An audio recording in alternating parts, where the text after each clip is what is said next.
আমাদের কবি কাজী নজরুল ইসলাম, তার একটা বিখ্যাত কবিতা আছে, সেটা হলো বিদ্রোহী। সেখানে তিনি বলেছেন, বল বীর, বল উন্নত মম শির, শির নেহারি আমারি, নত শির ওই শিখর হিমাদ্রির।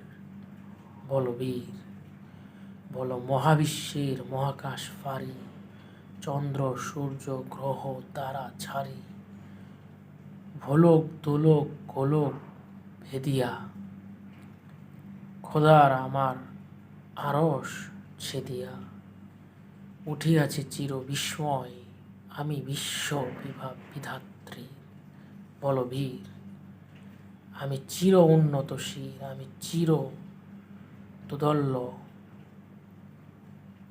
দুর্বিনীত নৃশংস। বল বীর, বল উন্নত মম শির। উনি এই কবিতার মাধ্যমে আমাদের বাঙালি জাতিকে উপস্থাপন করেছেন এবং এই কবিতা আমাদেরকে অনুপ্রাণিত করে।